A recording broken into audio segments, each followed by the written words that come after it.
तो देखिए, अखिलेश यादव ये कह तो रहे हैं कि पाप पुण्य जैसा कुछ नहीं होता, लेकिन हम आपको जो तस्वीरें आप दिखाएंगे उससे आप खुद समझ जाएंगे कि आखिर अखिलेश यादव डुबकी लगाने के लिए क्यों गए थे। दो तस्वीरों को आप देखिए, ये दो तस्वीरें हैं जो पहली 26 जनवरी की है। आपको याद होगा अखिलेश यादव प्रयागराज पहुंचे थे और त्रिवेणी संगम में आस्था की डुबकी लगाई थी। दूसरी तस्वीर आप देख रहे हैं 14 जनवरी की है, जब अखिलेश यादव ने हरिद्वार में गंगा स्नान किया था और ये तस्वीर भी सोशल मीडिया पर पोस्ट की थी। अखिलेश खुद कह रहे हैं कि स्नान करने से पाप नहीं धुलते, लेकिन फिर सवाल ये बड़ा है कि आखिर 26 जनवरी को क्या करने गए थे महाकुंभ में, क्यों इतनी डुबकियां लगाई गई थी। ये देखिए, अखिलेश यादव की दो तस्वीरें हमने आपको दिखा दी है, लेकिन अखिलेश यादव सनातनी परंपराओं पर सवाल खड़े कर रहे हैं, तो खुद उन पर सवाल खड़े हो रहे हैं। सवाल उठ रहे हैं कि अगर स्वर्ग और नर्क जैसा कुछ नहीं होता तो आप प्रयागराज क्यों गए थे। अगर स्वर्ग और नर्क जैसा कुछ भी नहीं है, पाप और पुण्य जैसा कुछ भी नहीं होता, तो आप क्यों हरिद्वार गए थे स्नान करने, और गंगा में स्नान करने के बाद तस्वीर आप साझा क्यों करते हैं। अखिलेश यादव जी, अगर पाप पुण्य जैसा कुछ नहीं होता तो आप क्यों मंदिरों में जाकर पूजा पाठ करते हैं। अगर आप इतने ही सनातन का विरोध करते हैं, सनातनी विरोधी हैं, तो सवाल ये भी है कि क्या अखिलेश यादव वोट बैंक की पॉलिटिक्स के चक्कर में सनातन विरोधी बयान देने लगे हैं ताकि अपना एक वोट बैंक जो है खुश रहे, तुष्टीकरण की राजनीति करे, इसलिए जमकर सनातन का विरोध करे।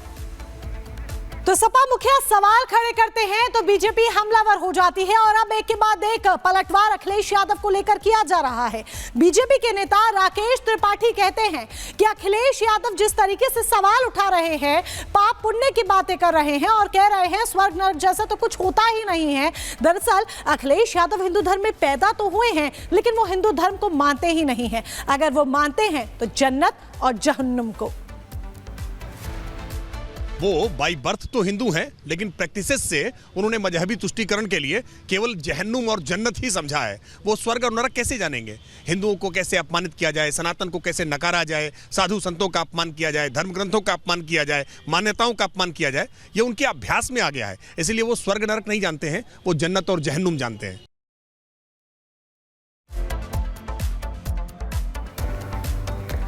तो चलिए अब हम आपको दिखाएंगे कि हिंदू एकता से डरे, कुंभ के पीछे आखिर क्यों पड़े, क्यों बार बार सनातनियों के महापर्व महाकुंभ को लेकर अनर्गल बयान दिए जा रहे हैं, तीखी टिप्पणी की जा रही है, इसको लेकर बड़ा सवाल है।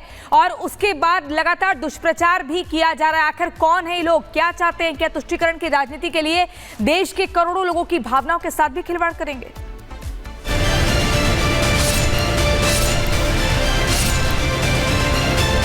उससे तो लग रहा है कि नर्क में तो कोई बचे ही नहीं।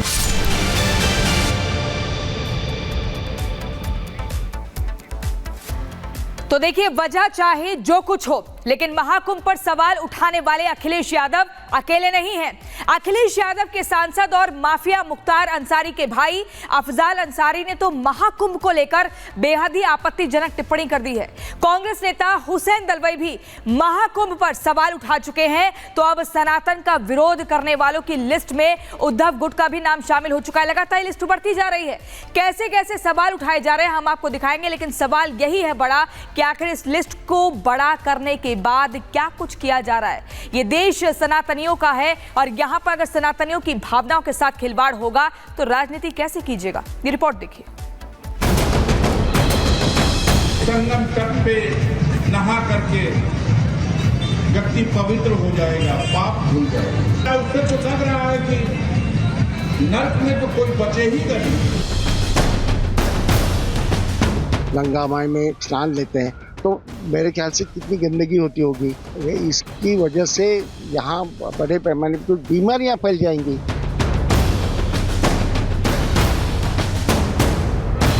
महाकुंभ में सवाल खड़े करने वाले ये नेता सनातनी एकता को देखकर डर गए हैं या फिर इन्हें महाकुंभ से दिक्कत है, ये तो हम आपको बता नहीं सकते। लेकिन एक बात तो तय है कि एक जगह पर सनातनियों की इतनी बड़ी भीड़ देखकर कुछ लोग जरूर बौखला गए हैं। अखिलेश यादव के सांसद अफजाल अंसारी अब बयान दे रहे हैं कि महाकुंभ की भीड़ को देखकर लगता है कि नर्क में कोई नहीं बचेगा और स्वर्ग हाउस फुल हो जाएगा। संगम तट पे नहा करके व्यक्ति पवित्र हो जाएगा, पाप धुल जाएगा, वैकुंठ में जाने का रास्ता खुल जाएगा। उससे तो लग रहा है कि नर्क में तो कोई बचे ही नहीं। दिलचस्प बात यह है कि अफजाल अंसारी ना तो सनातनी है और इस लिहाज से देखा जाए तो शायद उन्हें सनातनी परंपरा का ज्ञान भी नहीं होगा, लेकिन फिर भी बेवजह अफजाल अंसारी अपना ज्ञान दे रही हैं। इस लिस्ट में सिर्फ अफजाल अंसारी ही नहीं जो महाकुंभ का विरोध कर रहे हो। शिवसेना उद्धव गुट के विधायक और सांसद संजय राउत के भाई सुनील राउत का नाम भी सनातन का विरोध करने वालों की लिस्ट में अब जुड़ गया है।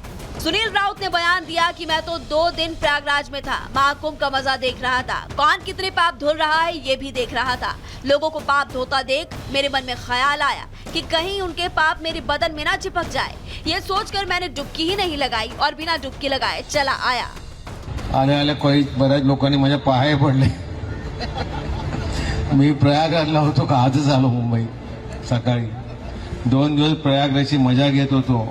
कोणी किती पापं धुतली ती पाहत होतो आणि पापं धुतलेली बघता बघता मला असं वाटलं की पापं माझ्याच अंगाला चिकटतील की काय, म्हणून मी डुबकीच मारली नाही। जिस तरह संजय राउत के भाई सुनील राउत ने सनातनी परंपरा का मजाक उड़ाया, उस पर बीजेपी की तरफ से भी जवाब आया और बीजेपी नेता राम कदम ने सुनील राउत को सनातन विरोधी बता दिया है।